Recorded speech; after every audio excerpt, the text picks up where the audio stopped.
Contenu, soleil, sport, course à pied. C'est moi. C'est le savant fou qui est dans sa cave et qui... Oh, j'ai trouvé un truc. Allez, on y va. Entre la joie et les deadlines, je préfère les deadlines. Le syndrome du classement YouTube qui te... Ah ouais. Il y a la maîtresse d'école qui te dit, voilà, 8 sur 10. On a eu Et les feux d'artifice hier et en vrai, ça met le smile à chaque fois. Même si on essaye de s'en détacher. Les feux d'artifice, c'est quand on est à 1 sur 10.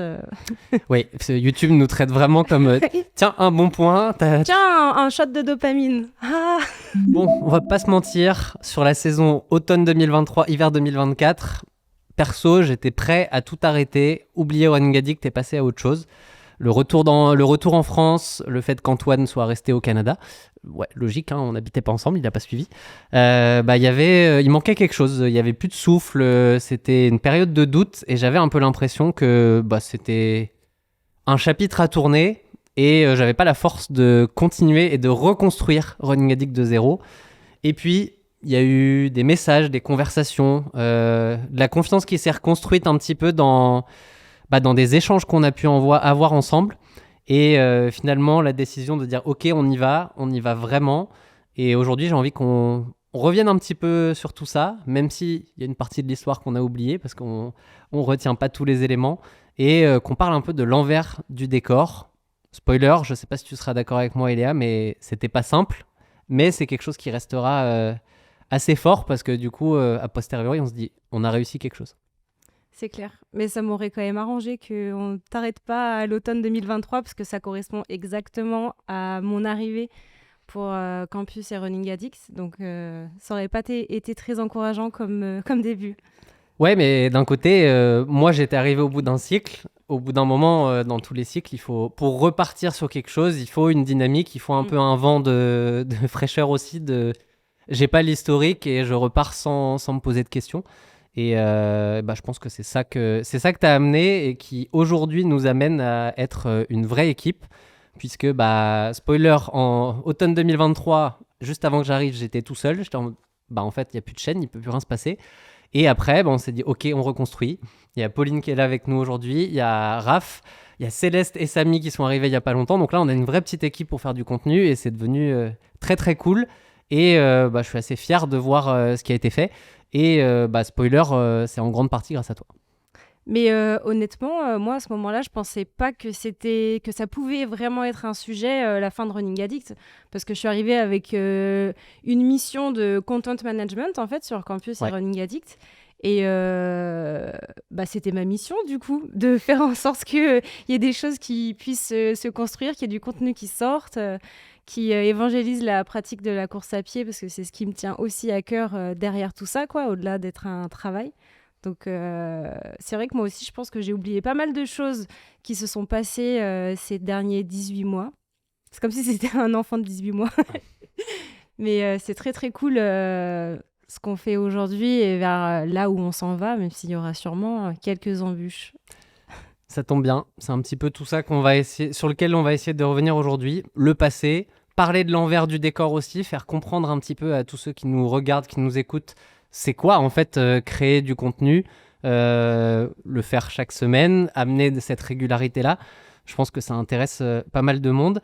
Et avant ça, je vais te demander de te présenter parce que c'est bien, je parle d'Eléa. Oui, tu es un pilier de Running Addict, mais comme on te voit pas concrètement, à part dans certains contenus, pour ceux qui suivent vraiment, t'ont déjà vu quelques fois. Mais ouais, je vais te demander juste de te présenter à ta façon pour voir comment tu vois ça. Et à ma façon, je commencerai peut-être par dire que je m'appelle Eléa, que moi aussi je suis une coureuse à pied parce que c'est un des éléments qui m'a emmenée vers Campus et Running Addict et qui fait qu'aujourd'hui j'ai pris part à tous ces projets. Moi, ce que j'aime, c'est les marathons. J'aime courir longtemps. Et au-delà de ça, je suis quelqu'un de très créative et qui aime le produit fini, entre guillemets. Donc, c'est ça qui m'amène à aimer travailler autour du contenu, mais toujours avec un aspect très fort sur le sport, le dehors, la course à pied. Je vis à Nice pour l'instant. Enfin, le soleil, être dehors et tout ça... ça fait partie de moi, donc c'est pour ça que j'en parle pour me présenter, quoi. Contenu, soleil, sport, course à pied. c'est moi. C'est un bon petit résumé, c'est sympa. Ouais. Et ouais, donc le marathon comme distance un peu, aujourd'hui en tout cas, préféré. Oui. Dernier marathon à l'automne, novembre, décembre. Novembre, Florence. Beau petit marathon, belle progression. Et du coup, je sais, 3h25 aujourd'hui. 3h22. 22. M'enlève pas 3 minutes, s'il te plaît. 3h22 avec une prépa campus. J'étais censé l'avoir noté, je me suis dit, il est pas dans mes notes. Donc je l'ai tenté. Mais je sais que je t'ai entendu dire que tu voulais y revenir et aller chercher encore mieux. Je sais qu'on a parlé de pourcentage et qu'à un moment on arrivait dans le top 5%. J'ai lu dans un article qu'il y avait seulement 1% des femmes qui étaient capables de courir en dessous de 3h15 ou de 3h10 même peut-être. Et du coup, j'aimerais bien m'en rapprocher, mais ça peut être dans 10 ans, c'est ok, mais c'est un objectif long terme. Ça peut aller beaucoup plus vite que ça. Ouais. Mais c'est bien de se dire que c'est un objectif long terme, parce que ça sert à rien de se dire, allez, j'y vais dès le prochain, et puis j'essaye de me gagner 12 minutes d'un coup, alors que vaut mieux y aller étape par étape, voir comment ça se passe, et avoir quelque chose de long terme. J'aime bien ça, dans tous les cas, parce que pour moi, il faut des objectifs de long terme, de moyen terme et de court terme pour avoir le combo parfait pour rester motivé au quotidien. Ouais, c'est ça, je préfère faire les choses bien. En 2023, j'avais eu la chance de faire Londres en 3h38. Donc, en passant la ligne d'arrivée, je me suis dit, la prochaine fois que tu vas sur marathon, va falloir essayer de chercher sub 3h30, ce qui paraissait logique, c'est le palier d'après. Mais du coup, j'ai quand même gardé 1 an et demi entre les deux pour progresser sur 10 km, sur semi, chercher un petit peu de vitesse et pour finalement aller chercher 3h22. Donc, nickel. Pas si loin que ça de ton semi 6 mois avant, au final, parce qu'on avait couru le semi de Paris ensemble en mars. Et du coup, ça n'a pas doublé le temps sur le marathon, mais on n'en est pas si loin au final. Donc, ouais, il faisait partie de la mission, le semi, du coup. La mission. La mission sub 3h30. T'as aussi fait là, c'est très récent, de triathlon. Ouais. Bienvenue dans la team, même si aujourd'hui, la team est loin pour moi, mais... Qu'est-ce que t'en as pensé ? C'est ça. Il y a 5 jours, j'ai fait mon premier triathlon M.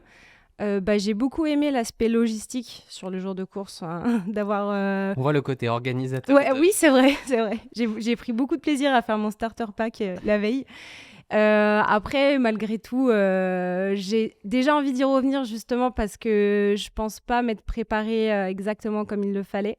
C'est pas comme si je connaissais 2-3 personnes dans le milieu, mais j'ai voulu surtout découvrir ce que c'était de faire les 3 disciplines au quotidien, de façon hebdomadaire. Et j'ai pris beaucoup de plaisir, sauf sur la natation, mais tout le monde m'a dit que c'était très normal. Donc... Alors la natation, déjà pour apprécier nager, il faut nager beaucoup.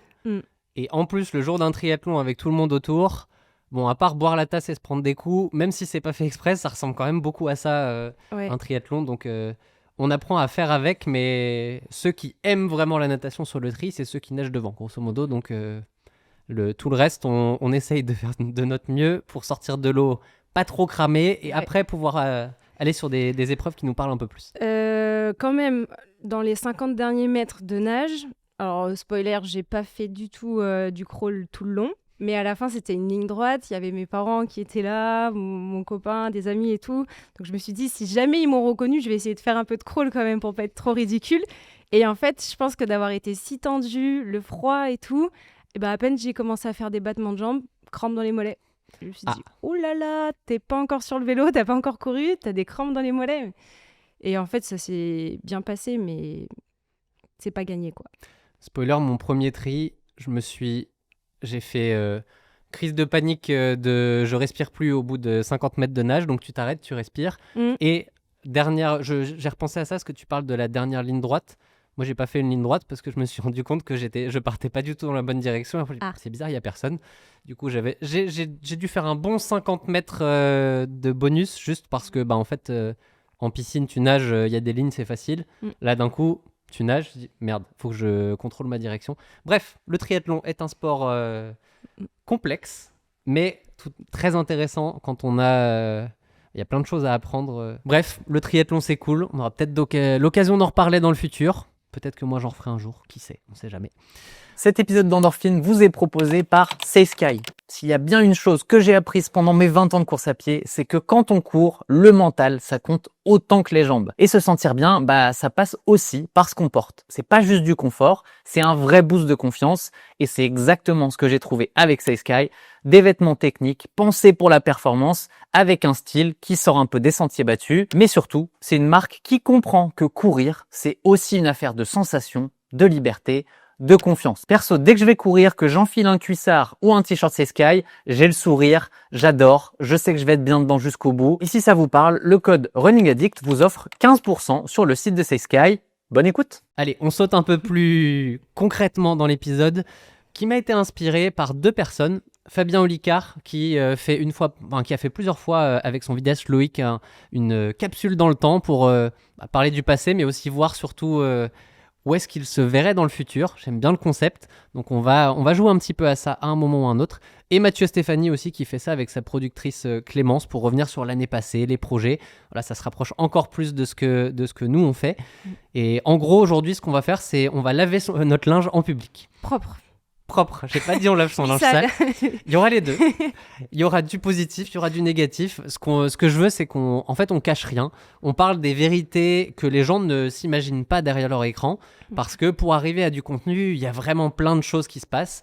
Et c'est beaucoup de positifs, beaucoup d'anecdotes du quotidien, des fails et des projets. Parce que oui, on a plein de projets pour le futur et j'ai envie qu'on les aborde un petit peu ici. On va pas tout dire, mais on va quand même dévoiler 2-3 trucs parce que je trouve ça intéressant. Et pour bien commencer, j'ai envie de te demander, c'est quoi ton premier souvenir des débuts avec Running Addict ? Waouh. Pas simple. Ouais, pas simple. Mon premier souvenir. Alors attends, on est à l'automne 2023. Ouais. Premier souvenir, c'est la vidéo sur le Semi de Montréal. Ok. La vidéo sur le Semi de Montréal, où j'ai commencé à participer à la coordination de la production de la miniature notamment, et à donner un peu mon avis sur le montage et sur la façon de distribuer cette vidéo, donc du titre, de la description, du chapitrage. Oui. C'est vraiment ça, je crois, mon premier souvenir. Et ce qui est drôle, c'est que je l'ai couru, ce semi en 2024. Donc, t'as pu revoir un petit peu les éléments. J'ai re-regardé la vidéo, en fait. Ça, c'était une bonne transition parce que c'est à l'époque où Antoine était encore là, mais en dépannage en attendant de plus être là, grosso modo. Ouais. Donc, on était vraiment dans cette phase entre deux. Et c'est la première fois qu'on a fait faire une miniature par quelqu'un d'autre que Elodie qui les faisait avant. Donc c'est pareil, ça c'est des petits trucs qui aujourd'hui semblent logiques parce que maintenant on fait faire toutes les miniatures par des spécialistes du sujet, mais c'était pas encore quelque chose qui était très courant à ce moment-là. Ouais, donc du coup c'est le moment où je me suis vue rentrer dans le processus de création du contenu que je consommais jusqu'à maintenant, parce qu'en tant que coureuse, moi aussi j'ai regardé des vidéos Running Addict. J'ai fait mes premiers marathons avec le PDF Running Addict avant de passer sur campus. Et en fait, oui, de loin on voit la série Imparfait passer avec des jingles ou quoi, mais là j'ai vraiment commencé à comprendre tout ce qu'il y avait autour et tout ce dont on avait besoin pour créer une vidéo. Parce que j'avais jamais fait vraiment ça, moi, purement, parce qu'il n'y a pas d'école, en fait, de production de vidéos YouTube. Tu fais bien de le dire, parce qu'une vidéo, on va dire un concept comme Imparfait, même si c'est du semi-documentaire, enfin, c'était l'ambition en tout cas, mais quand tu vois un documentaire, tu vois, à la fin, tu as un générique avec tous les gens qui ont participé, jusqu'à... Et c'est encore un peu le cas aujourd'hui, c'est juste qu'on a étoffé un petit peu, mais en gros, la majeure partie du temps sur le documentaire, tu pourrais mettre monteur, sonore, enfin tout, c'est la même personne. C'est un one-man show de monter une vidéo YouTube. C'est pas du tout le même format que dans plein d'autres endroits où tu fais de la vidéo, où les codes sont pas du tout les mêmes en fait. Donc c'est un challenge en soi, et on est passé de Antoine et moi uniquement, donc vraiment le vidéaste et les idées, et on arrivait à... Et là, mais ça, c'est aussi un mode qui s'essouffle au bout d'un moment parce que c'est publié toutes les semaines comme ça. Je trouve qu'aujourd'hui, c'est beaucoup plus intéressant d'avoir une équipe un peu plus large, plusieurs personnes, de pas être en flux tendu uniquement sur une vidéo par semaine qui doit sortir. Ouais. Je trouve intéressant les évolutions qu'on a pu avoir là-dessus. Passé un temps, vous étiez même à 2 vidéos par semaine, non? Ouais. Je sais pas, je suis pas capable de dire comment ça se faisait, mais peut-être que si on les regardait là, on se dirait ouais bon ok, elles étaient plus courtes, il y avait plus de latitude aussi qu'on s'autorisait au montage parce que le YouTube a évolué dans un sens où c'est toujours plus quali et en fait tout le monde demande toujours plus de qualité parce que c'est devenu le standard en fait. Ouais. Oui, puis les algorithmes changent aussi et demandent d'autres choses. Je pense notamment au combo titre-miniature qui nous oblige à se remettre tant de fois en question, à anticiper des A/B testing, à se demander les avis les uns les autres. Et en fait, il n'y a pas de bonne réponse. Et j'ai pas le passif du coup du YouTube d'avant 2023, mais j'ai vraiment le sentiment que c'est de plus en plus le nerf de la guerre. Spoiler, c'était simple. Enfin, pas avant 2023, mais on va dire plus on va dans le passé, plus c'était simple. D'ailleurs, les vidéos existent toujours, les miniatures, on les a pas changées. C'est simple, tu mets une photo, tu colles un titre dessus qui est descriptif et ça suffisait pour faire des vues en fait. Aujourd'hui, tu fais ça, bah c'est nul en fait. C'est drôle, hein, mais c'est nul dans le sens où vous qui regardez les vidéos, en fait, soit elle va être dans votre algorithme et vous n'allez pas la choisir parce qu'il y aura tout un tas de contenu hyper punchy à côté. Soit vous allez la regarder, mais vous serez un peu seul parce que dans tous les cas, le taux de clic, qui est un des indicateurs qui fait qu'une vidéo se démarque ou pas, il va être bas parce qu'en fait, tu vas être à côté d'une vidéo de McFly et Carlito qui va être hyper... ou même un autre créateur de running qui va avoir justement joué le jeu d'une miniature, d'un titre qui va être travaillé. Et si t'as pas ça, bah t'as plus de mal à ressortir aujourd'hui. Donc c'est le challenge est intéressant, mais il est encore plus compliqué. Plus ça avance, plus c'est compliqué. Et en même temps, faut pas faire de fausses promesses non plus derrière, quoi. Donc on peut pas partir dans une miniature qui soit trop fancy. Oui. Si la personne clique et se rend compte que ça correspond pas à ce qu'il y avait sur la photo. C'est tout le jeu et c'est ce qui est passionnant, mais c'est ce qui a fait qu'il y a eu une rupture aussi justement de est-ce qu'on va dans ce jeu-là à fond en 2024 ou est-ce qu'on décide de mettre un peu la pédale douce. Ça veut pas dire arrêter totalement, mais ça aurait pu être bon, ok, on repart sur une vidéo par mois, on se met pas de pression et si tu rentres dans le jeu, je sais qu'à un moment on s'était dit ok, il faut qu'on revienne à une vidéo par semaine, qu'on arrive à faire 50 000 vues par vidéo, c'était un petit peu la target à ce moment-là. Ouais. Mais avant, vu qu'on était 2, il fallait ramener du monde dans l'équipe, sinon ça peut pas se faire tout ça. C'est ça, et du coup, je pense à une autre vidéo marquante qui est forcément celle, je pense, qu'on a publiée en février 2024, le « j'arrête tout » ou pas, parce que en fait... qu'est-ce que vous avez envie de voir ? Il y a des vues, des taux de clics qui peuvent parfois être en perdition. Et du coup, on avait besoin de comprendre aussi en face qu'est-ce que l'audience déjà fidèle souhaitait voir. Et il faut aussi se poser des bonnes questions de qu'est-ce que les autres peuvent potentiellement avoir envie de voir. Parce que le but, c'est pas que la chaîne, elle stagne, mais c'est de pouvoir communiquer au plus grand nombre. Non pas juste pour dire de faire des vues et de faire des beaux chiffres, mais parce qu'on a des messages cool à faire entendre, quoi, et à diffuser autour de la course à pied, de se mettre en mouvement, de prendre soin de sa santé et de vivre des aventures, tout ça. Mais c'est drôle que tu mentionnes ça là, parce que je l'avais noté, et ce genre de vidéo qui arrive, on va dire, régulièrement, sans que ça soit régulièrement, je veux dire, genre une fois par an, une fois tous les 6 mois, j'ai une vidéo un petit peu choc, entre guillemets, dans le sens... Là, c'était on arrête YouTube. Cette année, c'est j'arrête le marathon performance. Ça, on peut avoir l'impression des fois qu'il y en a trop qui a été mis. Et en fait, non, parce que moi, c'est comme ça que je suis dans la vie. Je suis dans le trop tout le temps, dans un sens ou dans l'autre. Et c'est des vraies questions. Enfin, c'est vraiment un moment où j'étais à 2 doigts de dire bon, stop, me concentre sur campus, c'est très bien. Et est-ce que ça vaut le coup vraiment de se mettre... sur 2 projets à la fois et avec toute la complexité qui va avec. Mais en réalité, aujourd'hui, je suis en non, ça marche, c'est cool, mais il faut être sûr d'avoir les bonnes personnes autour pour le faire, sinon ça fonctionne pas. Mais moi, la question que j'avais, c'est, il n'y a pas un moment où tu t'es dit dans quoi je me suis embarqué ? quand tu vois les hauts et les bas qu'il y a eu dans cette période-là, c'est on fait ça, on y va pas. Je sais pas, j'ai un souvenir, moi, je savais pas trop dans quel. J'étais un peu une girouette à ce moment-là, dans quel sens on s'en va, en fait. Honnêtement, moi, non. Alors, je sais pas si c'est de l'inconscience, de l'insouciance ou du suroptimisme, mais je me suis juste dit, ça fait aussi partie de mon process d'intégration dans l'aventure. On cherche une nouvelle façon de travailler. Au milieu de tout ça, il y avait aussi quand même ton retour en France. Il y avait la partie gestion du contenu campus à côté qui nécessite une coordination intelligente avec le contenu de Running Addict. Donc pour moi, c'était normal qu'on prenne du temps en fait pour caler tout ça. Mais à aucun moment, je me suis dit que Running Addict, ça pouvait s'arrêter. Vraiment. Eh bah tant mieux. Parce Ouais. que je pense qu'en fait, sans le savoir, tu m'as porté sur tes épaules dans cette période. Parce qu'il y a quand même eu plusieurs mois où il n'y a pas eu de vidéo du tout. En fait, j'y suis retourné. J'avais quand même une vision un petit peu fausse de la réalité. Parce que pour moi, genre début 2024, on a publié 3 vidéos en 6 mois, quoi, dans ma tête.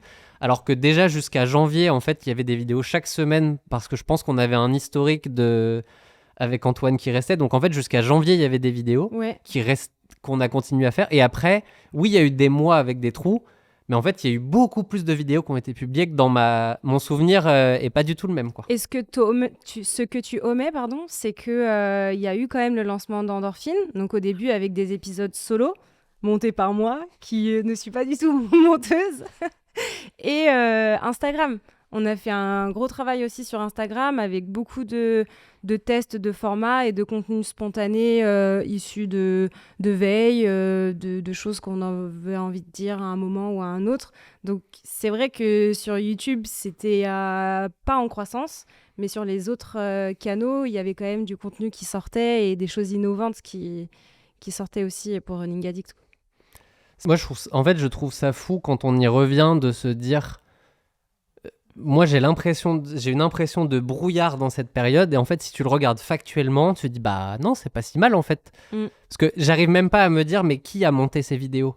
Parce que concrètement, à cette période-là, il y avait pas Pauline, il n'y avait pas Raph. Je dis, mais du coup, qui a monté ces vidéos ? Je sais même pas qui les a faites en fait. Et Pas moi. Oui, non, Par contre. pas moi non plus. Parce que concrètement, j'ai déjà monté des vidéos. Si vous allez regarder jusqu'à 2018, c'est moi et Elodie. Je suis pas sûr que vous avez envie qu'on revienne à ce genre de montage. Voilà. C'est tout ce qu'on va dire. Mais ouais, en fait, je trouve ça fou à quel point on occulte le passé. Parce qu'en même temps, j'en ai pas un mauvais souvenir. Pour moi, ça participe au fait qu'aujourd'hui, on soit arrivé là. Mais c'est devenu lisse dans ma tête en mode, ok, ça s'est passé. Ça devait être un peu négatif dans ta tête. Tu le mets dans un placard et puis t'avances en fait. Et on est revenu finalement à ce rythme de production d'une fois par semaine, je pense, au mois d'août, quelque chose comme ça. Ouais, ça doit être ça. Et on l'a quasiment pas loupé depuis.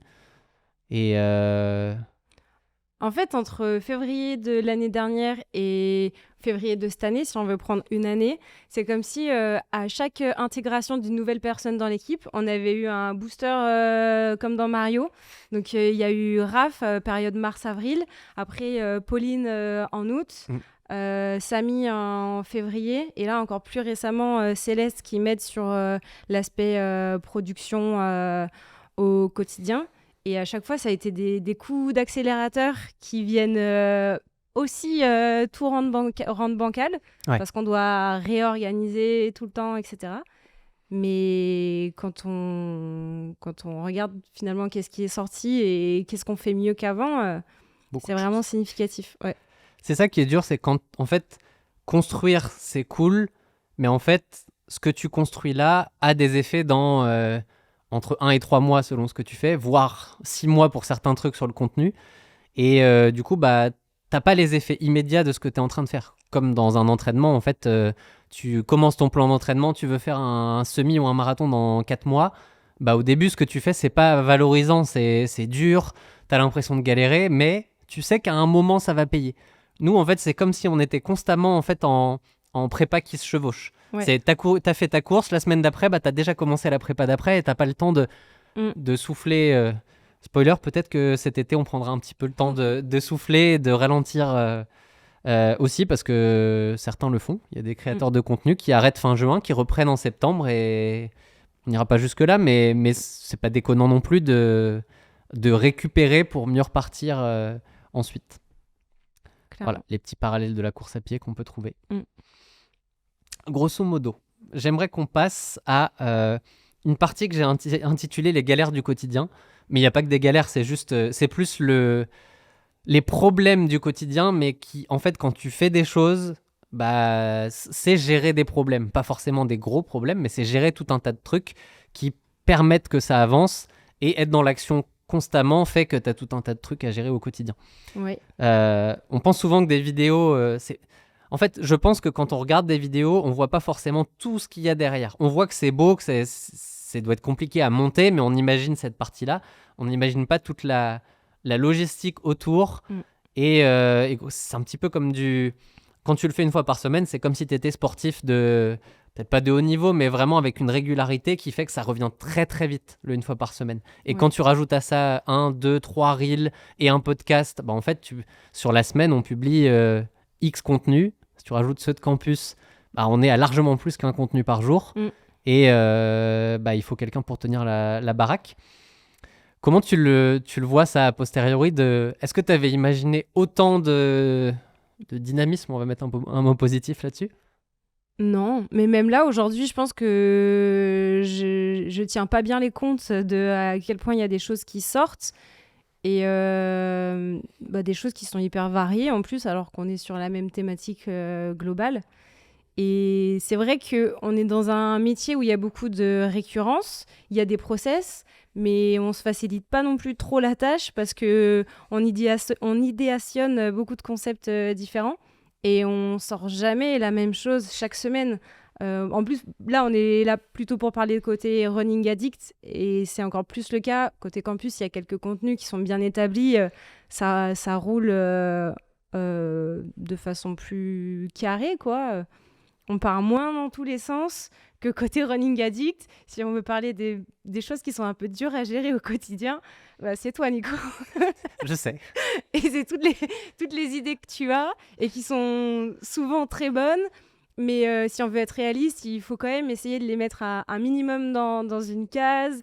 Comment est-ce qu'on peut faire ça? Est-ce que c'est réaliste et est-ce que c'est bon de le faire à ce moment-là?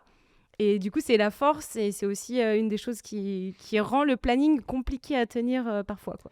Sachant que j'ai un problème, c'est que quand je suis motivé à quelque chose, ça passe tout seul. Et si j'ai pas envie de le faire, je suis mon principal adversaire de pas être dedans et de pas y arriver. Et du coup, ce que tu as envie de faire à un moment, si c'est pas la même chose le lendemain, c'est compliqué. En fait, au bout d'un moment, il faut avoir un planning, il faut avancer. Et encore aujourd'hui, je pense que c'est le truc le plus compliqué, c'est juste de respecter un planning. Moi, j'ai appris avec le temps que j'ai toujours en fait été dans le mode dites-moi de faire quelque chose, je vais tout faire pour faire l'opposé. C'est mon fonctionnement naturel et du coup, il faut se forcer des fois à être dans le cadre, ce que j'arrive bien à faire dans l'entraînement, bizarrement. Mais dans la vidéo, j'aimerais être bien plus en mode ok, on a dit ça, on fait ça. Et les idées que tu as, tu les mets de côté, mais viens pas perturber en rajoutant des idées au milieu du planning. Mais en même temps, ça fait partie du jeu aussi. Enfin, Running Addict, c'est Nico aka Running Addict. Donc, il faut faire avec toi, quoi, aussi. C'est le labo. Bah ouais. C'est le savant fou qui est dans sa cave et qui... Oh, j'ai trouvé un truc. Allez, on y va. C'est ça. Il faut le faire demain. Et je pense qu'il y a beaucoup de créateurs et puis même de marques qui aimeraient entendre... mais c'est quoi la méthode, en fait, pour créer du contenu? C'est quoi le process? Alors oui, il y a des intentions de process, il y a plein de bonnes volontés. Par exemple, en interne, on a ce qu'on appelle une VPF, qui n'existe pas du tout dans le vrai jargon, je pense, qui est une version presque finie pour les montages de vidéos, où dans l'idée, c'est bien de les avoir 2 jours avant de les publier. Cette VPF n'est presque jamais respectable et du coup respectée parce qu'il y a plein d'autres aléas à gérer et en fait c'est ça, il y a des grandes lignes de processus mais il n'y a pas vraiment de choses qui sont réglées comme du papier à musique dans le quotidien, quoi. Ce qui fait que il y a des trucs qui marchent, il y a des trucs qui marchent moins bien. On a un peu du mal des fois à savoir sur quoi on doit aller travailler plus parce qu'en fait, comme tu le dis, chaque vidéo est différente. Mm. Et je te propose qu'on aille un peu sur justement les bids et les succès depuis un an, on va dire une grosse année. J'en ai noté quelques-uns, mais toi, qu'est-ce que tu sortirais comme principal échec, comme vidéo où tu te dis là-dessus ça a pas été, on aurait pu faire mieux. C'est finalement a posteriori, je me dis bof. On aurait pu faire mieux ou j'aurais aimé qu'elle fonctionne mieux C'est deux sujets différents, mais les deux m'intéressent. Parce que moi, là, tout de suite, je pense au marathon de Paris avec le pompier qui l'a couru en tenue, avec Jean-Samuel, je pensais que c'était vraiment une vidéo à potentiel. Et en même temps, ça faisait à peine quelques mois que je t'avais rejoint. Donc, j'avais pas conscience qu'en fait, quand on amène quelqu'un qui n'est pas connu du grand public, c'est encore plus difficile d'intéresser les gens. En tout cas, c'est le cas pour l'audience Running Addict, a priori. Et nous, on a mis quand même beaucoup de cœur et d'investissement dans ces tournages, parce qu'avec Jean-Samuel, vous vous êtes vus avant, il y a eu le pendant le marathon, il y a eu après un débrief. 2 épisodes de podcast qu'on a, je sais plus si on les a regroupés en un, mais bon bref. Ouais. Il y a plusieurs jours de tournage pour réussir à sortir ces contenus-là. Et Jean-Samuel était hyper intéressant, il avait une histoire hyper forte et tout. Moi, j'ai adoré les échanges avec lui. Et j'ai trouvé que cette vidéo, c'était une aventure humaine super chouette.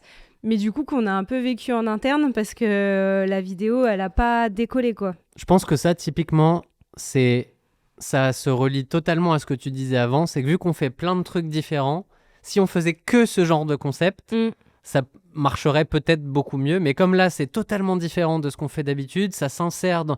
En fait, tu comprends pas vraiment la logique entre là j'ai vu une vidéo de conseil comment courir mon marathon, la vidéo d'après c'est un mec qui le court en tenue de pompier, et en fait moi j'adore le côté y a pas de règles, on fait des trucs totalement différents, on fait ce qu'on a envie de faire comme contenu.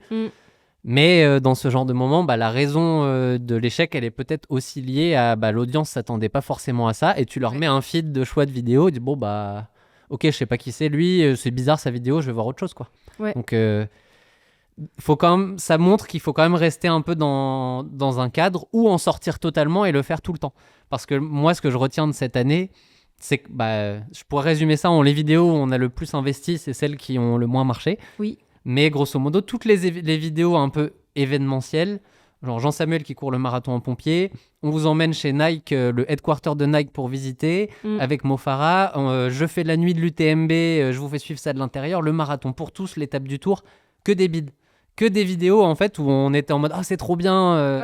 Et en fait, elles ont marché entre 2 et 3 fois moins que les autres vidéos, donc... entre l'investissement et le retour sur investissement, tu te dis jamais de la vie, il faut qu'on les fasse celle-là. Et il avait fallu quand même quelques murs, donc là tu viens de citer 4 vidéos. Il y en a quand même pas mal, après. Un peu plus. Avant que vraiment 3, on se dise, 4, 5. bon, stop. En fait, c'est vrai que c'est des super images, c'est des bons moments, etc. Mais le ratio investissement et retour sur investissement ensuite... C'est drôle parce qu'il y a d'autres trucs où j'y crois beaucoup plus, où on va en faire plus. C'est des vidéos en duo ou en tout cas avec d'autres personnes. Je pense à ce qu'on a pu faire avec Nassim, avec M. Tonkiné, notamment, en fait, où là, les concepts ont vraiment pris, même avec Tristan, quand on teste. C'est encore des trucs totalement différents, où on pourrait dire c'est la même chose, pourquoi vous partez dans tous les sens. Mais ça donne de la variété dans le quotidien aussi, parce que si on fait tout le temps la même chose... Bon, je pense que, en tout cas, moi, je m'ennuie si on fait le même type de vidéo tout le temps. Après, du coup, les vidéos événementielles nous ont appris que, en effet, l'audience, a priori, c'est pas ce qu'elle cherchait.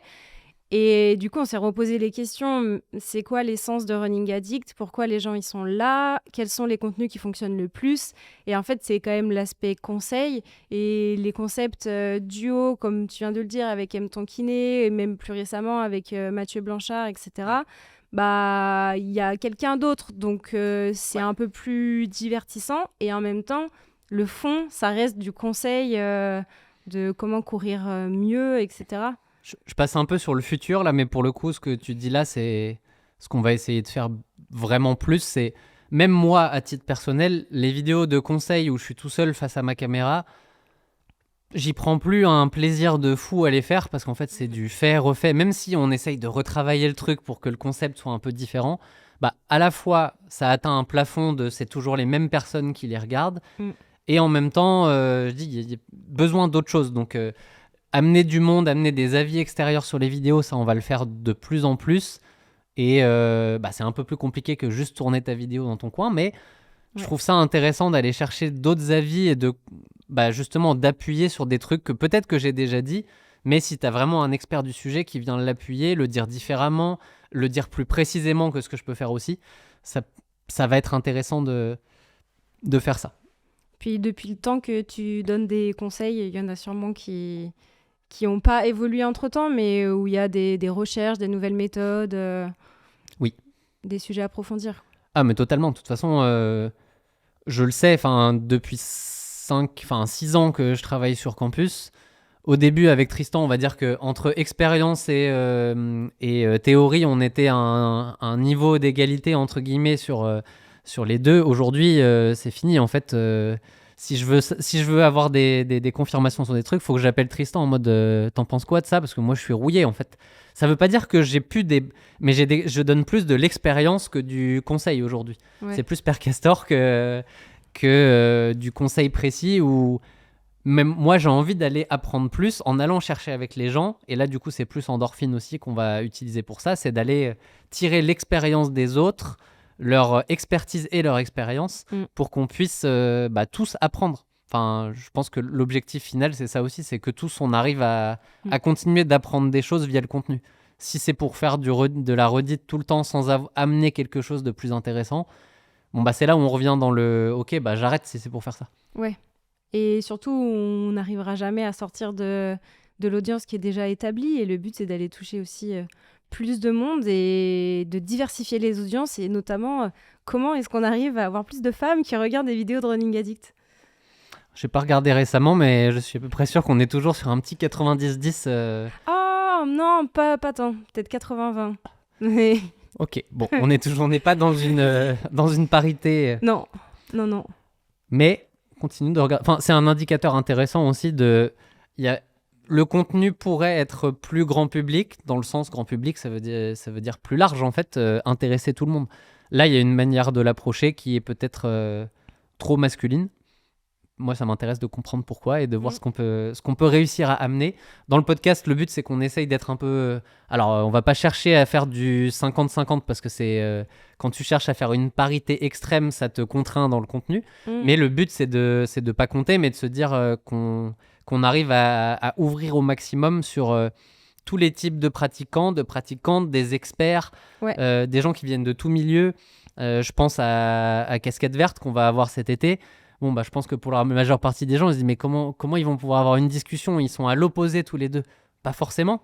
Enfin, en étant ouvert, en fait, il y a des choses intéressantes à tirer de tout un chacun. Tout le monde a une expérience intéressante à raconter et il faut pas juste être dans le mode ah mais j'ai pas du tout la même philosophie, donc c'est pas vrai. En fait, on peut tous apprendre des autres si on joue le jeu d'être ouvert et de vouloir discuter et pas d'être dans la confrontation. Il y a forcément des expériences qui se recoupent à un moment donné. En tout cas, j'espère. Au pire, c'est pas grave si elles se recoupent pas. Oui, dans tous les cas, on peut s'opposer aussi, mais bon, il peut y avoir un peu d'opposition, mais je trouve qu'on a déjà suffisamment de contenu et dans la vie en général qui est dans l'opposition. Le but, c'est j'aime le conflit constructif. Et conflit, ça fait peur aux gens, mais en fait, une discussion constructive, c'est hyper intéressant parce qu'en normalement, si tu as deux personnes ouvertes, à la fin, tout le monde a progressé. Parce que du coup, tu as pris de l'autre et du coup, tu fais évoluer ton contenu. Pas simple à faire, mais moi, je suis à peu près sûr que dans les gens qui sont inspirants et qui font du contenu et qui font des choses, en fait, tu n'as que des gens qui ont envie d'avancer. Donc, la majeure partie vont être ouverts à ce genre de choses et qu'on va apprendre tous plein de trucs avec ça. Clairement. Enfin, j'espère. Et vivement, justement, que le Endorphine version invitée puisse vraiment passer à la vitesse supérieure parce qu'on attend que ça, mais c'est pas si facile que ça. On avait été prévenus pourtant que de réussir à positionner des dates dans le calendrier pour des enregistrements avec des personnes qui sont très occupées, c'est pas si facile, mais... On va donner des noms un peu plus tard. Voilà. je ne saute pas, je reste dans le fil qu'on a prévu pour ce podcast, mais c'est prévu de donner les noms de ceux qui ont confirmé qu'ils voulaient venir. Après, une histoire de planning, ça c'est pas simple, mais on va y arriver. Ouais, parce que je suis pas sûre que les gens s'attendaient à me voir moi sur le podcast.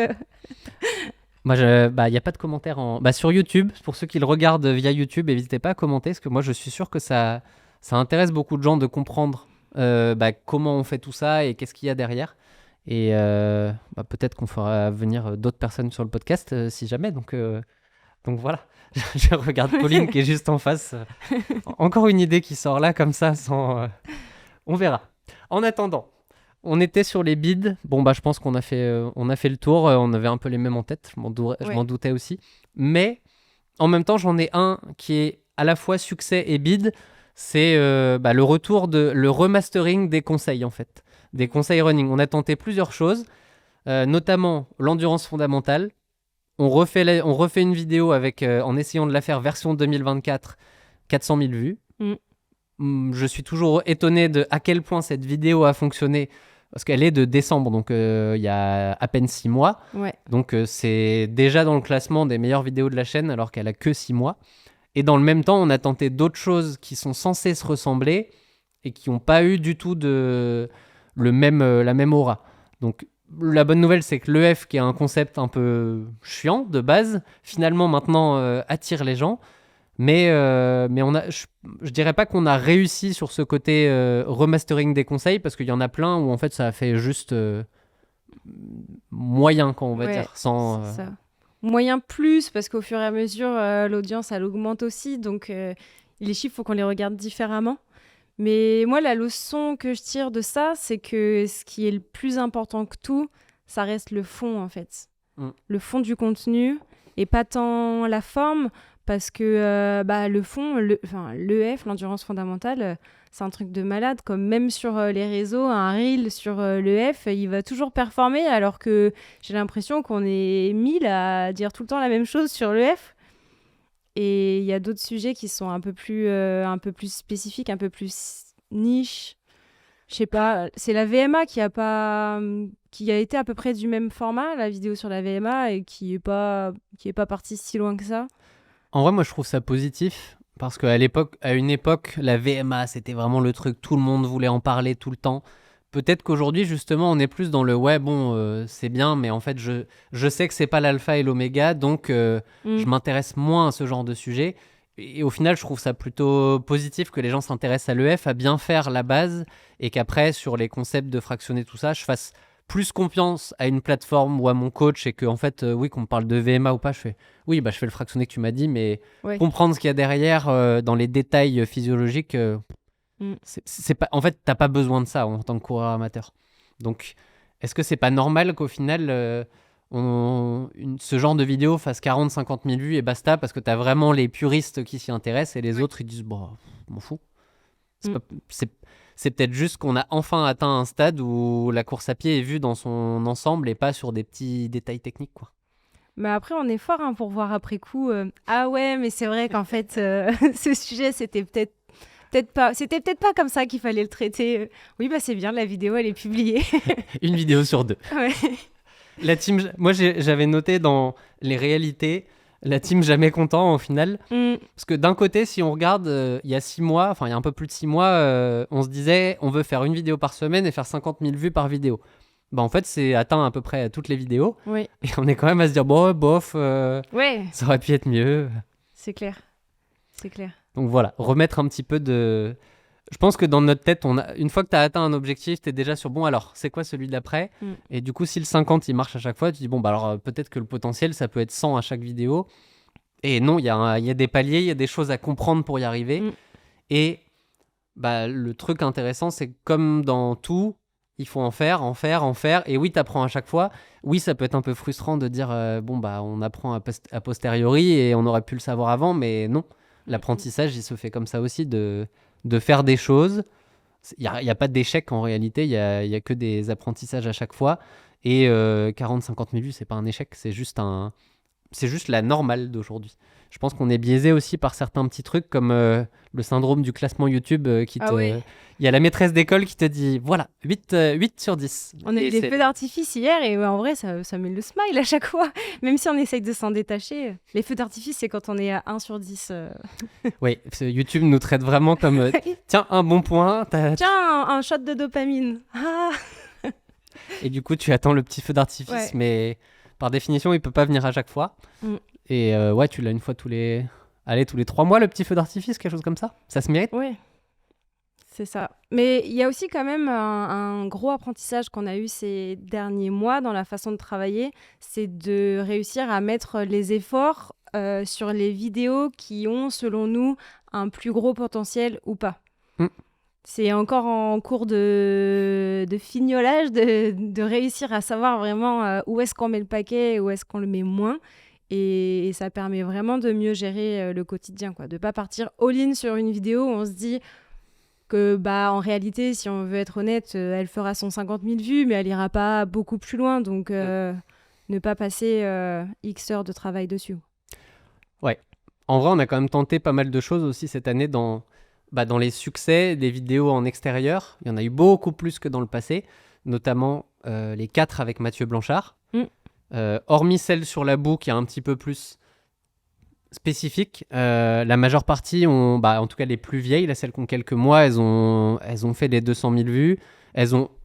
Moi je trouve ça intéressant de montrer que en fait, le trail a du potentiel, le trail a apprendre comment bien faire, c'est toujours, ça motive toujours les gens, mais c'est fait dans un format dynamique pour le coup. On est en extérieur, on est sur le terrain, et ça intéresse sûrement plus que si on avait fait la même vidéo, posée ici, à expliquer les choses de manière un peu lente pour ce qu'est YouTube aujourd'hui, en fait. Mais je serais quand même curieuse de faire le test et de voir, parce qu'après, spécifiquement pour cette série de vidéos, il y a un petit biais, c'est que c'est Mathieu Blanchard, et que niveau même référencement naturel, quand il y a Mathieu Blanchard dans le titre ou dans la description, la vidéo, elle devient super bien référencée, même sur Google, quoi.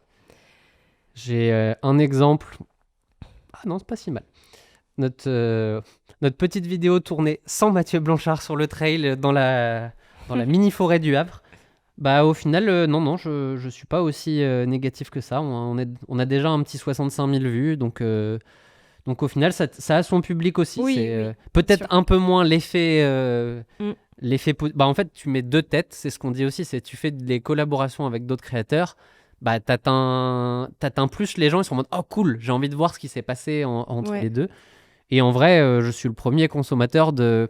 Si je vois des collabs entre créateurs que j'aime bien, que j'ai pas l'habitude de voir, ça m'attire tout de suite, en fait. Donc, c'est intéressant.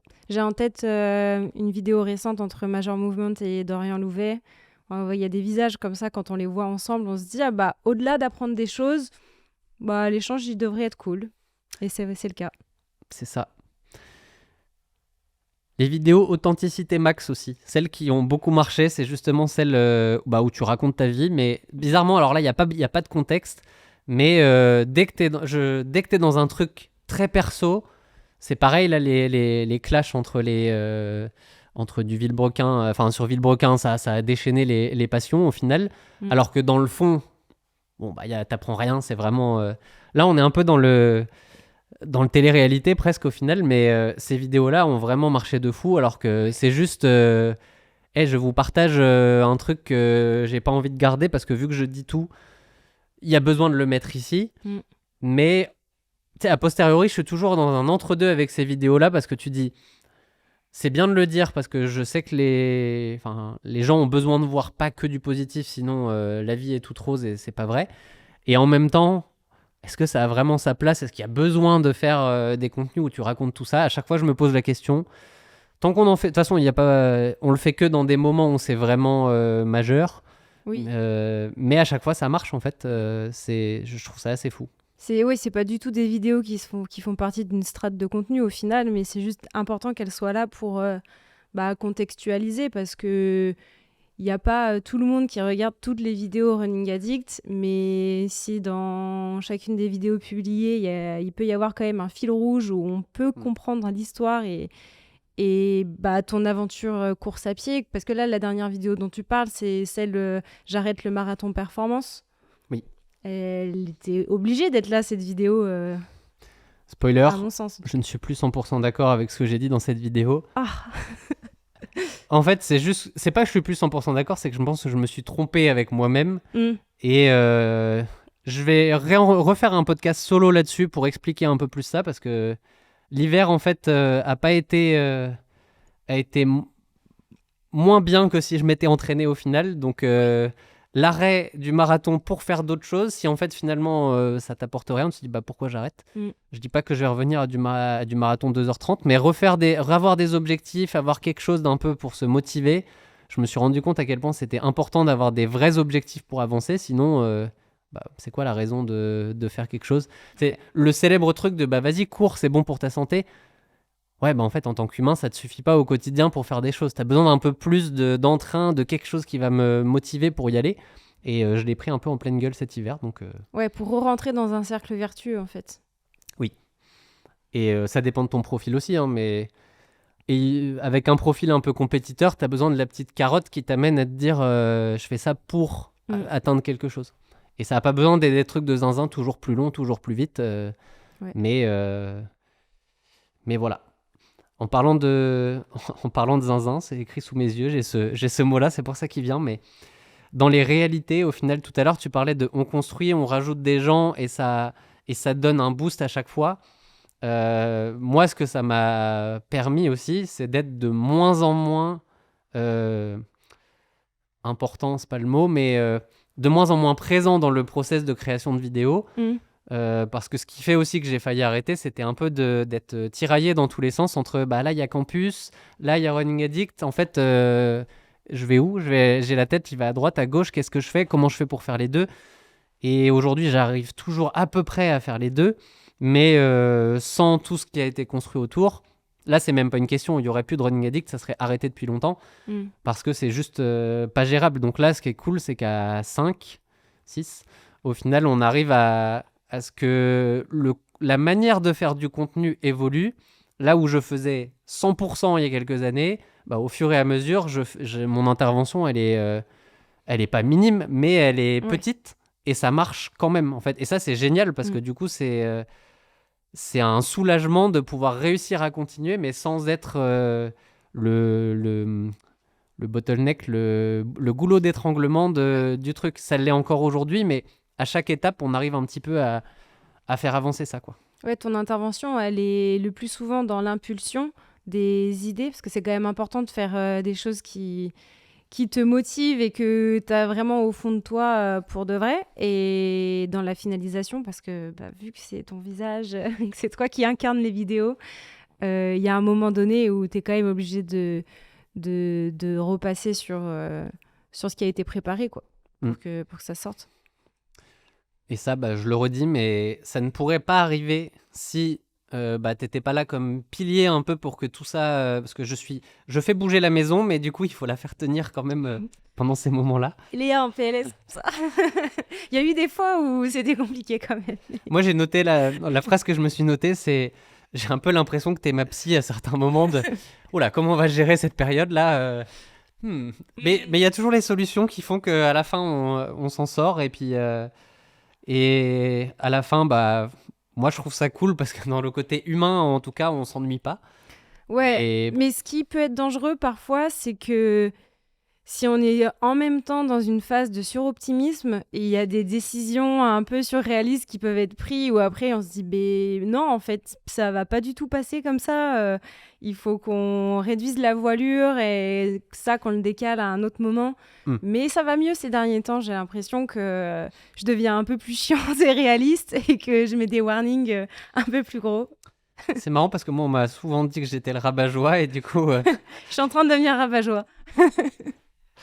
C'est le principe. Après, c'est pas être rabat-joie, c'est en fait justement la joie c'est cool, mais si tu mets trop de joie, au bout d'un moment ça peut pas fonctionner dans la vraie vie, donc il faut mettre du réalisme un peu dans tout ça. Ouais. Et si tu veux que les projets aillent au bout, en fait, c'est cool de dire oui tout est beau, tout va marcher, mais si ça marche pas après, c'est pire que si t'as vraiment dit bon non en fait on va y aller progressivement. Entre la joie et les deadlines, je préfère les deadlines. Que les deadlines soient respectés, quoi, et qu'on arrive à sortir des choses. La production avant tout. Mais je sais pas si... Enfin, vu ce qu'on est en train de construire à côté, parce que typiquement aujourd'hui, la production de contenu, on est en train de le déplacer dans une entreprise qui s'appelle Outlier pour que ça soit vraiment une entreprise de production. On va peut-être avoir d'autres clients avec ça. Mais dans tout ça, dans toute cette dernière année et demie, en fait, tu as clairement shifté sur un rôle très entrepreneurial. Parce qu'à chaque étape, en fait, c'était construire quelque chose qui n'existait pas, se dire dans quelle direction je vais, qui je vais mettre dans l'équipe, comment. Et ça, c'est 100% entrepreneurial. Est-ce que déjà tu t'en rendais compte au fur et à mesure? Et comment tu as vécu un petit peu tout ça, cet apprentissage, cette transition sur... Moi, je sais que j'ai ce profil-là parce que j'ai eu plein d'idées entrepreneuriales toutes petites qui n'ont jamais vraiment vu le jour jusqu'à maintenant. Mais voilà, je sais que j'ai envie d'entreprendre. Mais par contre, dans ce flux de production, de mise en place des process, etc., je m'en suis pas forcément rendu compte parce que j'avais pas la tête dans le guidon, dans le sens tête dans le guidon, tout allait très bien. Hein. Mais j'étais focus sur ce qu'on était en train de faire et ce qu'on était en train de construire. Donc je savais que tout ça, ça évoluait dans le bon sens. Et moi, j'en étais très satisfaite parce que c'est un côté hyper satisfaisant de mettre des pièces du puzzle et d'arriver à construire quelque chose qui tient la route en face. Mais du coup, la réponse est non, j'ai pas vu venir. Mais en fait, 100%, c'est hyper logique et ça va fonctionner. Et aujourd'hui, avec les méthodes qu'on a mis en place, le dynamisme et l'impulsion de notre équipe, c'est sûr qu'on va pouvoir faire de la prod de contenu pour d'autres personnes qui en auraient le besoin. Et un des avantages de le faire dans un format type Running Addict avec même pas une vidéo par semaine, des contenus qui arrivent très régulièrement, c'est qu'en fait, quand tu sais fonctionner dans ce mode-là, après du projet un peu plus standard, parce que il y a peu de gens qui demandent ce genre de rythme quand même. Dans tous les cas, quand tu ressors de ce contexte et que tu vas admettons qu'on se fasse maintenant là tous, on se dit, en fait, le mois prochain, on sort qu'une vidéo, on travaille que celle-là. D'une, on va trouver le temps long parce qu'on va se dire, mais qu'est-ce qu'on fait dans ce temps-là? Parce qu'on est habitué en fait à travailler dans un rythme qui fait que t'es efficace. Naturellement, t'es obligé d'être dans l'efficacité. Et ça c'est un gros point positif. Et c'est pas sûr qu'on arrive avec plus d'avance, du coup, si on a un mois pour faire un projet. J'ai toujours essayé d'avoir de l'avance. Oui. Toujours essayé d'avoir de l'avance. Et en fait, il y a des gens qui sont faits pour avoir de l'avance et d'autres qui vont ajuster la charge, en fait, avec le temps qu'ils ont devant eux. Et j'ai un peu l'impression qu'on est dans la deuxième catégorie. Oui. Si on parle un petit peu de la ligne édito, un grand mot du coup, parce qu'on en a un peu parlé, elle est vaste, on va dire, mais il y a quand même quelque chose qui a évolué dans cette dernière année, où toi, tu l'as en tête maintenant. Tu as beaucoup plus en tête dans quelle direction on va, est-ce que ça, c'est cohérent ou pas. Peut-être pas au point encore de dire non, cette vidéo-là, on la fait pas, mais je sens qu'on n'en est pas loin. On n'est pas loin du moment où tu vas être... ouais, mais là, vous êtes sûr qu'on fait ça ou on repart pas un peu dans les travers Moi, j'ai hâte à ce moment-là en réalité parce que je suis bon à mettre plein d'idées, à être super optimiste sur toutes les idées et en fait, de pas voir celles qui sont un peu moyennes dans le lot. Et j'ai hâte au moment où on me dit non. On me dit non, ça, on le fera pas. C'est vraiment un moment où je me dirais, cool, on a atteint un stade de maturité qui est fou. Et je sens qu'on n'en est pas loin. Enfin, moi, j'ai l'impression, en tout cas. Déjà, maintenant, on a atteint le stade où on s'oblige pas à faire une vidéo à chaque événement auquel tu participes, enfin, même les événements sportifs. Et surtout, on fait attention à ce qu'on ait vraiment un message de fond à faire passer pour s'assurer que la vidéo, elle a un objectif et qu'elle trouve son public en face. C'est-à-dire que les vidéos imparfaites dans le temps, qui étaient seulement basées sur comment tu vivais ta course et ton expérience personnelle, on s'est rendu compte qu'il fallait qu'on donne plus pour que tout le monde, enfin le maximum de monde, puisse se reconnaître et apprendre quelque chose dans la vidéo. Donc par exemple, sur l'Eco Trail, Le but, c'était de parler aussi de la course. Il y avait une partie face cam qui était mêlée avec ton expérience sur place. Et ça, c'est une grosse évolution. J'ai hâte de refaire ce genre de format parce que initialement, à la petite anecdote, le premier, enfin, il a été un petit peu utilisé comme ça, mais c'était sur le semi de Barcelone. Oui, j'ai failli parler de lui, puis je me suis dit, mauvais exemple. Super idée de base. Tu cours le semi, tu as des conseils à donner au bon moment de la course. Sauf que pour ça, il faut aller au bout de la course et il faut pas être dans un jour où tu t'abandonnes au 7e parce que tu es en PLS. Mais j'aimais bien le process. Bon, par contre, pas simple à réaliser. Donc, on se met vraiment dans un truc où il faut avoir le bon truc au bon moment. Ouais. Mais j'aime beaucoup le challenge de réussir à le sortir comme ça. Et en vrai, cette vidéo sur le semi, même si il n'y a pas eu tout ce qui aurait dû être fait qui a été tourné, et ben elle a quand même marché. Ça a quand même donné cet élan positif qu'il n'y a pas eu par exemple sur les vidéos sur le marathon qu'on a fait juste avant le marathon. Les vidéos marathon, c'était posé, je vous raconte des trucs. Ok, cool, on a déjà vu, merci. Alors que la vidéo sur le semi, il y a un dynamisme, il y a quelque chose qui fait que les gens sont restés un peu plus sur la vidéo. Et donc, elle a été poussée un petit peu plus. Et il y a du potentiel là-dedans. Du coup, mais tu vois un peu faire du conseil aujourd'hui, il faut aller loin quand même pour réussir à le pousser. Parce que tout a déjà été fait quand on est dans un monde où elles existent, ces vidéos-là. Donc, si c'est pour refaire les mêmes qu'en 2019... Et c'est vrai qu'on arrive à un stade où le fait que tu aies envie de faire une vidéo sur tel sujet ou tel événement, juste ton envie et ton impulsion, peut-être que ça suffit pas pour vraiment se dire ok, on se tape dans la main, on va au bout et ça va marcher, quoi. Sachant que mon envie dans l'idéation est très forte, mon envie dans le concret, dans la réalisation, l'est beaucoup moins. Parce que générer une idée, faire un plan, poser le truc, j'adore ça. Après, quand il faut passer à l'action, c'est pas... Je suis pas dans... Je suis pas le type de personne, par exemple, sur Insta, il y en a qui vont te filmer 75 images pour faire un reel de 30 secondes et faire le truc bien léché. J'adore les regarder, mais jamais de la vie, j'ai la patience pour faire ça. Et c'est compliqué des fois de se dire t'as une super idée, oui, maintenant faut assumer, mec, faut la réaliser et il faut faire tout ce qui va avec pour que ça ait la qualité que tu veux, sinon ça marchera pas, quoi. Mais après, du coup, c'est aussi un peu ça notre rôle à la production avec Samy, Céleste notamment, et aussi Pauline et Raph dans la préparation de la réalisation des vidéos. C'est un peu aussi de te mâcher le travail au maximum sur là on veut faire cette vidéo, on a besoin de ces images, on a besoin de ces voix off, voilà où tu peux les trouver, il faut que tu nous les donnes pour telle date. C'est aussi ça, quoi, notre travail concrètement. Oui. Et moi, mon travail, c'est de respecter les trucs et d'avancer. Pas la partie la plus simple, mais pour l'instant, on arrive à avoir des vidéos qui sortent. Donc, tant qu'on est dans cet équilibre, dans le déséquilibre, on avance. Maintenant, ça veut pas dire que je suis forcément satisfait de la manière dont moi j'interagis dans tout ça, mais c'est pas le sujet.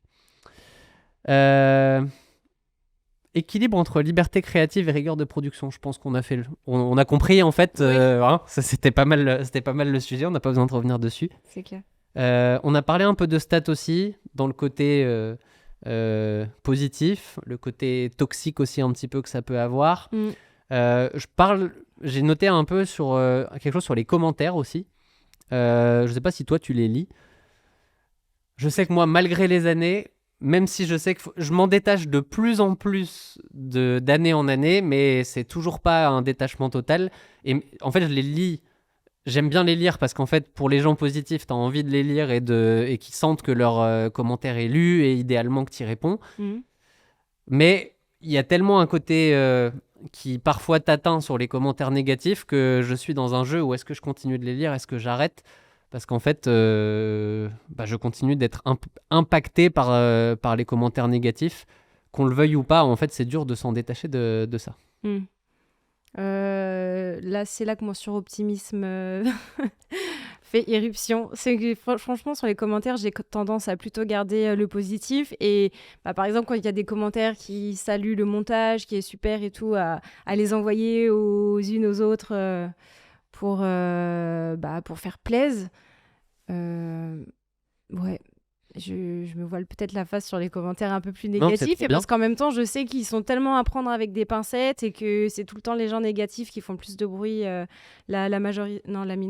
Minorité silencieuse. Majorité silencieuse, minorité Ouais. bruyante, voilà. C'est plutôt ça. Ouais, mais par rapport aux data toxiques, quand même, il faut savoir que pendant les 1h30, je pense, après la publication d'une vidéo, je rafraîchis la page un nombre incalculable de fois pour espérer voir le taux de clic subsister ou surperformer et surtout pas le voir dégringoler. Il y a un côté productif là-dedans parce qu'on sait que le début de vie d'une vidéo, c'est là où tu as le plus grand moyen d'intervention pour changer des choses, titre, miniature, pour essayer de la... Bon, des fois, si c'est juste regarder pour se dire... Il y a des fois où on peut rien faire, mais quand même, on a un petit impact dessus. Donc, à la fois, il faudrait, je suis pareil, mais il faudrait ne pas trop y passer de temps, parce que ça n'est pas positif, mais en même temps, c'est dur de... C'est comme quand on te dit, tu fais une course chronométrée, regarde pas le chrono. Bon, bah non, en fait, c'est dur de le faire. Tout le monde le regarde d'une certaine... Ou alors, tu vas faire une course en nature et là, t'es tranquille. Là, tu fais du trail. Il y a pas le chrono, il veut... Enfin, c'est toi qui décides si c'est positif, négatif. Donc, dès qu'il y a des chiffres, moi qui ai un profil analyste, chiffres, compétiteur, tu peux pas me l'enlever, en fait. Même si c'est pas productif. Moi, c'est plus aussi dans le sens où aujourd'hui, on est vraiment dans une configuration où concrètement, le tunnel de production, c'est Samy qui investigue et qui génère les premières lignes de texte pour le script de la vidéo. Toi qui collabores avec Samy pour ça. Ensuite, il y a le tournage avec souvent Pauline en renfort. Toi, évidemment, partie prenante. Ensuite, il y a le montage. Et en bout de ligne... Je suis sur la coordination de la miniature et générer des idées de titres. Et en fait, si je suis la personne responsable du flop de la vidéo parce qu'elle n'a pas été présentée et mise en avant comme il faut sur la plateforme, j'ai un peu l'impression de tuer le travail de toute la chaîne derrière. Donc c'est pour ça que ça me tient autant à cœur les premières heures en fait, de la vidéo, même si on s'entend que la performance long terme d'une vidéo, elle repose pas sur ça et que ça va mieux depuis quelques mois quand on utilise une plateforme d'A/B testing qu'on peut paramétrer à partir du moment où même on publie la vidéo et on sait que 24 heures après, il y a des tests qui vont partir et que si on n'avait pas pris la bonne décision, ça va être réglé, quoi. Ouais, ça c'est cool, c'est qu'on n'est plus dans « Ah bah c'est perdu ». Ouais. Il y a quand même un petit côté, on peut réagir et c'est cool.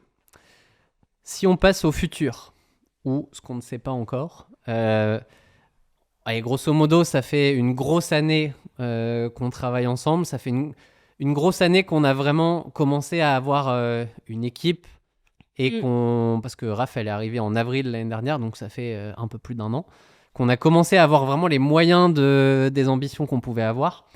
Qu'est-ce que t'aimerais qu'on se dise si on se reparle dans 1 an ?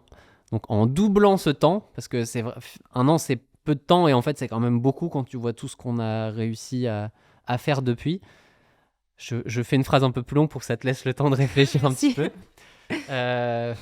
Moi je peux commencer si jamais tu veux un peu plus de temps, mais est-ce que toi tu as une idée de ce que tu verrais dans 1 an ?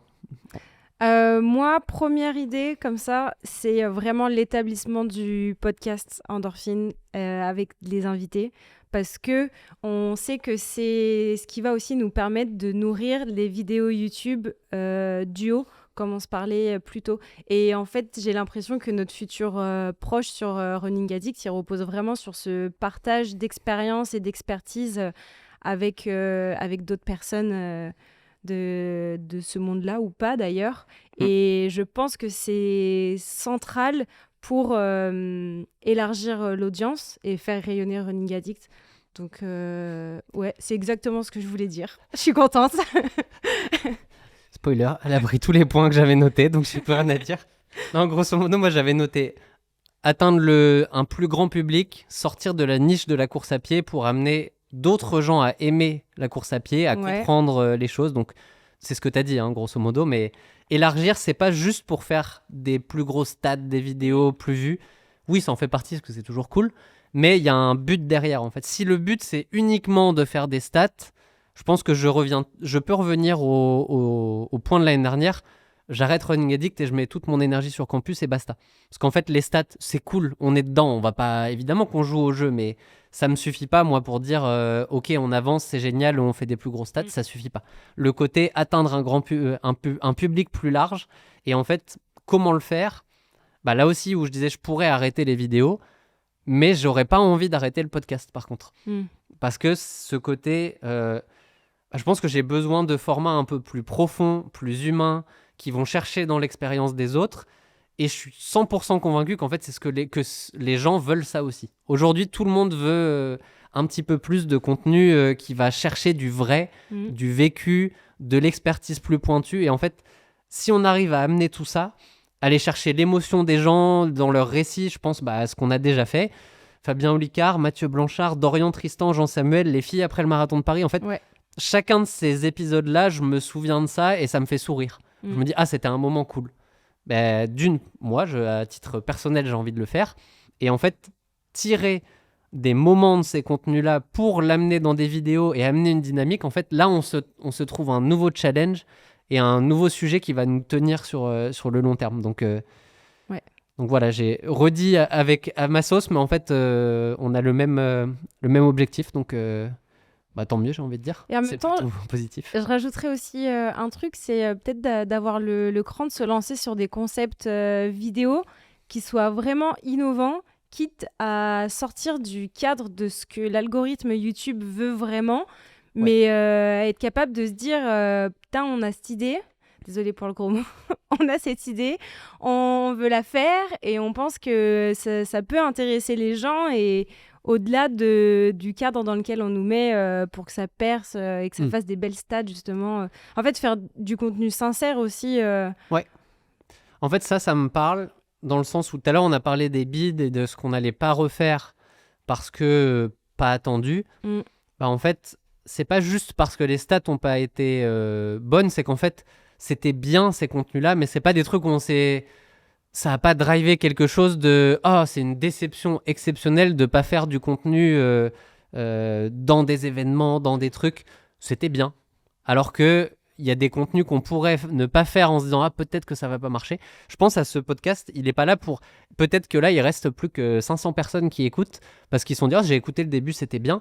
Je m'en fous. Je sais que même si c'est 500 qui sont vraiment intéressés par le détail de ce qu'on fait, de comment on le fait, ça vaut le coup. Et en fait, sur les vidéos, ça sera pareil. Hein. Je suis d'accord qu'à un moment, s'il y a des trucs où on se dit peut-être que c'est très niche, faut pas en faire toutes les semaines, parce que sinon, le mécanisme fait que tu perds toute l'audience. Mais un de temps en temps, parsemé, je suis assez d'accord qu'on peut se le permettre et qu'on doit se le permettre. Surtout si c'est un choix et que c'est vraiment une idée qui vient de nous. Dans le sens où les vidéos flop, UTMB, Marathon pour tous, tout ça, c'était plutôt des réponses à des opportunités. Tu étais sur ces événements où on s'est dit tiens, il y a quelque chose à faire, c'est vrai que c'est super cool, les gens auraient peut-être bien envie de voir ça, mais il n'y avait pas une forte conviction derrière de ça va vraiment intéresser l'audience de découvrir ces événements-là. Enfin, si, en vrai, pour le Marathon pour tous, je pensais quand même. Mais bon. Eh ben non. Donc, spoiler, on va continuer de faire des tests. On va continuer d'aller faire des choses différentes. Mais s'autoriser de le faire et pas être... En fait, va y avoir des vidéos où l'objectif, c'est de faire des stats, de prouver qu'il y a une audience dessus. Et à côté, d'autres où on sait que ça... Trouver un équilibre. En fait, être dans le 40-50 000 à chaque vidéo, c'est bien, mais en fait, notre objectif, c'est plus de se dire ok, il y en a certaines qui vont faire 25-30 000 max, d'autres qui vont faire du 100-150 000 et plus, et on n'est pas obligé d'être dans une moyenne. La moyenne, en fait, c'est presque le truc que j'ai envie de dire allez, ça dégage, en fait, parce que la moyenne, on fait toujours la même chose. C'est pas prendre de risques. C'est d'aller dans du plus et dans du moins et de l'assumer totalement. Dernière partie... sur la face invisible, encore une fois, de la création de contenu, je pense à... Est-ce qu'il y a des moments j'ai essayé de me poser la question, est-ce qu'il y a des moments où on s'est pris la tête sur ces 1 an et demi? Des moments où un petit peu on n'était pas d'accord et on s'est énervé sur quelque chose? Est-ce que t'as le souvenir de ça? Hmm, Non, je crois pas. Je m'en doutais, parce que moi non plus, je m'en souviens pas. Et du coup, je vais reformuler. Est-ce qu'il y a des trucs que tu m'as pas dit et qui t'ont énervé sur la dernière année et demie? On est en fin de podcast, on peut y aller. Et oui, on fait ça en public parce que de toute manière, j'ai pas de problème à l'entendre. Je sais que j'ai plein de défauts et ça me va. Bah, quand t'en fais trop alors que tu sais que tu vas être fatigué après ou que ça va pas passer. Moi, maintenant, je commence un peu à comprendre que il faut aussi que je te mette en garde sur t'es sûr que ça, tu vas le faire? T'es sûr qu'il faut y aller? Oui, T'es oui. sûr qu'on le prévoit? Donc, bah, parfois, ça fait des ah, mais non, finalement, on annule. Donc, ça, c'est pas hyper facile à gérer derrière. Mais ça permet aussi d'être flexible, quoi. Donc je dirais que c'est ça qui peut être compliqué pour travailler avec toi parfois. Je suis d'accord. De toute manière, toujours rajouter des choses, se, se rendre compte que ça marche pas, essayer de réduire, réorganiser. Ouais, C'est ma vie depuis quelques années. Et j'ai l'impression de ne pas apprendre là-dessus parce qu'en fait, je fais la même erreur juste en s'organisant toujours un peu plus à chaque fois pour être capable d'en faire plus. Mais il y a un moment où le plus devient trop, en fait. Mais en plus tu le sais, tu le dis assez régulièrement et je pense que c'est ça qui m'a permis de mettre aussi le doigt dessus de ah oui, c'est vrai, tiens. J'ai un excès d'optimisme où, du coup, maintenant, je Il le est sais contagieux. tellement, j'envoie des alertes à tout le monde.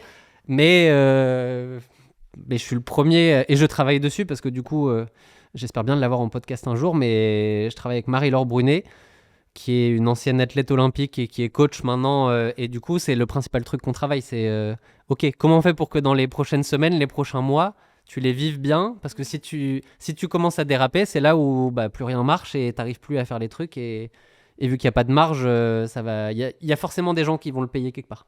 Donc, il y a du travail, mais on avance. Ouais. Et toi? Bah moi non, j'ai essayé de me... C'est ça le problème, je me suis dit, bah non, j'en ai pas.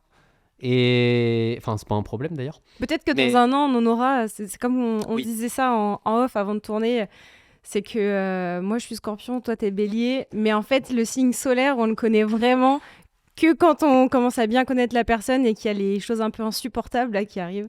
Pour l'instant peut-être qu'on est encore dans la façade. demande à Elodie, tu sauras. Pauline, elle en voit un peu plus parce que dans les tournages, il y a la réalité du quotidien qui est un peu plus... tu ne peux pas la cacher. Mm. C'est pour ça que ça me va bien de travailler à distance, comme ça je peux être... C'est vrai que le travail à distance, ça permet aussi d'avoir les sas dont on a besoin parfois, quoi. En plus, on met jamais la caméra, donc on peut faire la tronche si on veut pendant les calls, ça se voit pas. En parlant de faire la tronche, non, ça marche pas là, cette transition, mais toi qui connais les rushs bruts des vidéos, est-ce qu'il y a des choses que les gens imaginent pas en regardant les vidéos, qu'on garde pas du coup forcément, mais quand t'as un rush qui donne toute la réalité du... Est-ce qu'il y a quelque chose que moi je vois forcément pas parce que je regarde pas mes vidéos avec ce prisme. Je suis en mode optimisation de ce qui s'est passé et pas. C'est pas la même personne dans les vidéos pour moi. Ouais, c'est vrai. Et puis, du coup, tu t'adresses beaucoup à la personne qui va monter la vidéo ou je sais pas, un au-delà. T'es pas tout seul, quoi, quand tu tournes des vidéos. Comme ça, vous êtes tranquille, vous n'avez pas... Augmenter la risque. Allez, super. Cassez-vous. Et sur les podcasts, on fait jamais de montage jusqu'à maintenant à l'écran. Mais là, s'il te plaît, Pauline, mets des images des rushs qui tournent en boucle pendant qu'on dit ça. Parce que c'est très drôle, quoi. Les reprises et les arrêts sur écran qu'on peut faire. Bah non, je voulais me mettre dedans, quoi. Un peu d'énervement aussi, c'est vrai, ça. Non. Je tombe dessus de temps en temps quand j'ai quelque chose à aller chercher. Mais... En réalité... Ah! Non, mais je sais ce que je dois dire. Je sais pas pourquoi je suis pas dedans, là, pour l'instant. T'es pas dans une vidéo, tu racontes ce que t'as envie de raconter, là. D'accord? Mais plot twist, je suis... Je vais la renverser une deuxième fois. Et arrête avec tes grands bras, là. Mais plot twist, je suis... Eh, tu sais quoi, je vais la recommencer à zéro, en fait. Hein. Mais en même temps, si j'avais cet exercice à faire, ça donnerait sûrement la même. Petite dernière question, et après on conclut. Je réfléchissais si je la mettais ou pas. Mais est-ce qu'on pourrait partager quelque chose aux gens qui nous écoutent, qui sont encore là? Un projet qu'on aurait, quelque chose de... Mais je pense qu'on a déjà pas mal parlé. Est-ce qu'il y a un truc qui est dans les cartons qu'on n'a pas dit et qui pourrait être un petit bonbon pour ceux qui sont encore là? Je réfléchis en même temps. Faut que ça soit quelque chose qui soit dans les cartons, mais en haut de la pile quand même, alors. Oh. Tu sais, moi, je suis le spécialiste pour balancer des choses et les sortir 4 ans après. Hein. Les vidéos sur la technique de course et sur le sommeil, si vous nous regardez, elles sont toujours pas là. Donc... Et ben moi, il y a un truc dont on avait parlé cette année et qu'on n'a pas pu faire parce qu'on s'en est parlé un petit peu trop tard et ça serait bien de faire les choses bien quand même. C'est une espèce de marathon house, enfin un concept un peu marathon house pour accompagner des personnes dans la préparation de leur marathon en les mettant dans des conditions vraiment 5 étoiles le temps d'un week-end en mode un dimanche à la campagne. Donc ça, c'est un concept qui est encore à travailler, mais celui-là, je suis contente de le dire à voix haute, comme ça, peut-être qu'il sortira vraiment à un moment donné. Je pense que ça va être très cool. En fait, c'est bien, du coup, c'est la preuve que des fois, on arrive à dire « Ah, c'est cool, mais ne le faisons pas parce qu'on va mal le faire. Et pour bien le faire, en fait, parce que faire quelque chose avec quelques personnes, c'est très cool. Notre rôle, c'est de faire du contenu. Et du coup, il faut qu'on arrive à mixer un super week-end, un super moment avec faire du contenu que les autres vont pouvoir aussi bien percevoir. Et pas juste faire un récap, regarder des gens en train de parler de marathon et avoir l'impression de partager le truc, de progresser, d'apprendre des choses. Et du coup, le challenge, il est aussi là-dedans. Et se laisser 1 an pour travailler dessus, ou en tout cas, j'imagine que c'est plutôt pour l'année prochaine maintenant, je trouve ça challengeant. Moi, j'en avais un autre en tête, mais c'est de la même manière qu'on a reporté aussi d'une année sur l'autre. C'est de faire un projet en mode aventure collective qui est pour l'instant dans l'idée autour du Mont Blanc. Donc, en gros, faire l'UTMB avec des grosses guillemets parce que c'est en 4 jours, en rando-course avec un groupe. Et beau projet, mais du coup, pas mal de logistique, pas mal d'organisation pour le faire. Et ça aurait pu être cette année, mais la décision a été prise que ça soit plutôt l'année prochaine pour qu'on prenne le temps de bien le poser, bien l'organiser et être sûr qu'on en tire du contenu, du bon contenu. Parce que moi, je le fais, j'adore le faire pour l'aventure, mais si derrière on en tire un contenu qui n'est pas au niveau, c'est dommage parce que c'est comme quand je fais une course, un marathon par exemple, le challenge est autant sur la course que sur la vidéo qui va en sortir. Pour moi, les deux sont aussi importants. Ouais. Donc, hâte qu'on travaille sur tout ça. Ouais, puis il y a des questions de timing qui sont vraiment importantes à prendre en compte. Typiquement pour la Marathon House, il y a quand même beaucoup de marathons qui sont au printemps. Donc si on arrive à faire corréler ça quand même avec le moment où tout le monde cherche du contenu pour se rassurer pour le marathon, pour le préparer au mieux. Et pareil pour l'UTMB, la saison des trails et la saison des sorties en montagne, c'est plutôt été. Donc faut être capable d'être réactif aussi et d'apporter les apprentissages que les personnes auraient besoin d'apprendre au bon moment. C'est le challenge. Ne pas refaire une vidéo, on vous explique le marathon, faire un contenu qui est interactif, qui est divertissant, qui permette de faire passer les messages, mais autrement. Ouais. Voilà notre challenge. Et pour conclure, pour ceux qui sont encore là, j'ai envie de recevoir un message privé, un mail, un LinkedIn, ce que vous voulez, avec ce que vous aimeriez voir concrètement dans cette prochaine année comme contenu, que ce soit en podcast, en vidéo.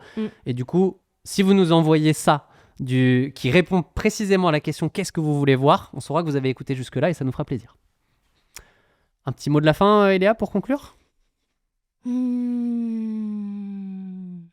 Outliers, quand même. On n'en a pas beaucoup parlé parce que c'est pas le sujet, mais retenez ce nom parce que j'espère que ces prochains mois, vous en entendrez plus parler et qu'on aura l'occasion de faire encore plus de contenu dans des contextes différents, mais toujours avec la même mission au fond. Toujours avec la même mission, dans la bonne humeur. Ouais. À la prochaine. Ciao. Ciao.